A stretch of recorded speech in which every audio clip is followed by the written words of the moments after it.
We're here with four-time U.S. champion Grandmaster Hikaru Nakamura.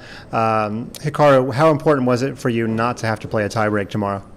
I don't think it was really that important in terms of the bigger scheme. I think I would have at least been the favorite to win tomorrow. But certainly, after having played 11 games in 12 days, it's quite nice not to. I mean, I think I would have been the favorite, but just to not have to play extra games is really quite nice. Seems like the perfect position given the tournament situation. You can only have two results. Were you pretty pleased with what happened in the course of the opening? I think I would have been pleased if I had time to really digest it, but I mean, it seemed like right at the start when I looked at Ray's game, he was already better or winning or something. So I mean, I didn't really have time to sort of enjoy the position I had because Ray seemed to be winning right out of the opening. That being said, though, considering the tournament situation, it was quite nice to just be playing for two results. And the fact that Ray was winning so early on, did that influence any of the moves you made today?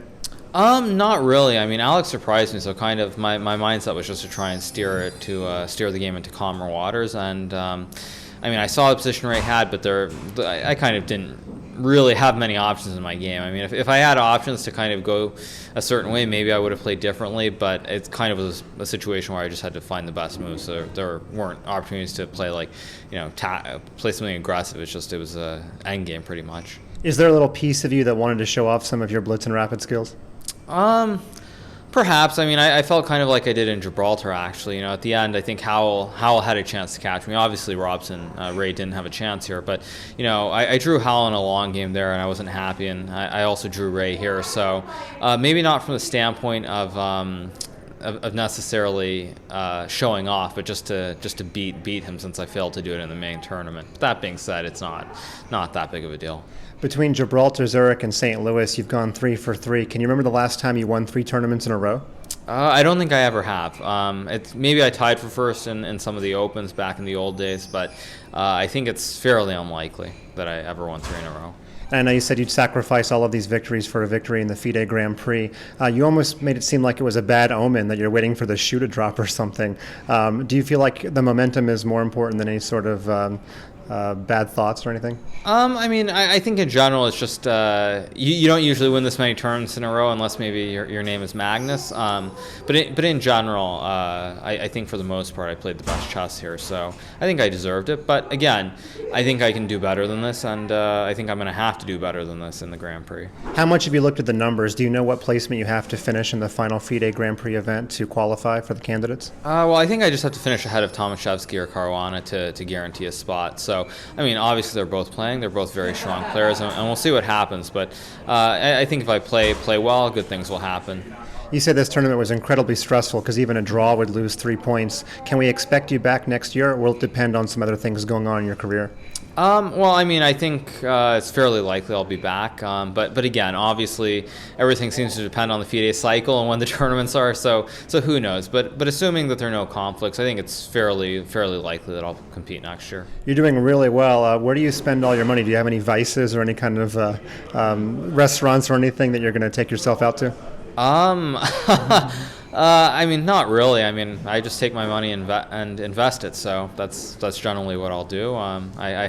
It is of course tax time, so certainly it's nice to have a little extra money in the bank. But I'm not going to go and do anything crazy. Maybe I'll splurge on a playoff hockey game if I'm around.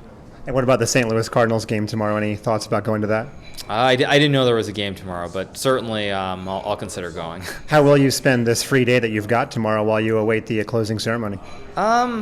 I don't think I'll do anything special. I mean, for me, probably in the middle of the tournament was when it was the most stressful, in fact, because on top of the tournament, I kind of was having to take care of getting a visa for Russia, booking tickets to Germany, Italy, and then on to Khanty-Mansiysk, which, of course, is a very remote location. It's very hard to get tickets. So now that I've taken care of all that stuff, I think I'm just going to relax, and I'll probably look at some chess because I do have a couple games in Italy in about a week and a half. And I mean, for me, there's just looking forward and just continuing on to the next game.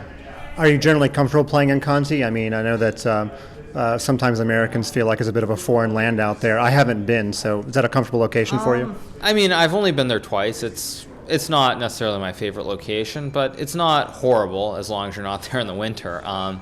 So I don't mind it per se. It's just all the hassles of getting visas and finding tickets. I mean, because it's very remote, and you don't want to have to switch airports in Moscow and all these little headaches that occur. But in terms of as a playing site, I don't mind it at all.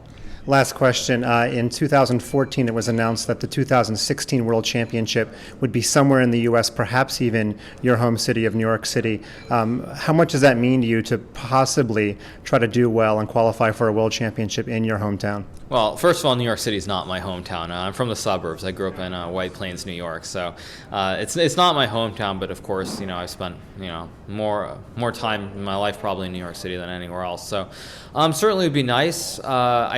I haven't heard any reason to believe it's actually going to be in the U.S., frankly. So I'm fairly skeptical, like I am of just about everything FIDE does. But if it is in the U.S., it's in the U.S. But hopefully I can qualify. Suffice to say, if you win the candidates, you probably don't care too much where you play. You'll be so excited to get there.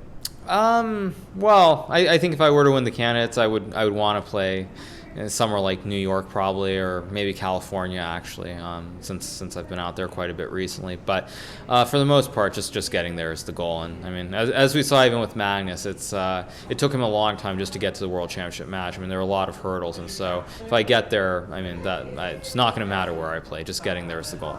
Grandmaster Hikaru Nakamura, the 2015 U.S. champion. Good luck in your quest to qualify. Thank you.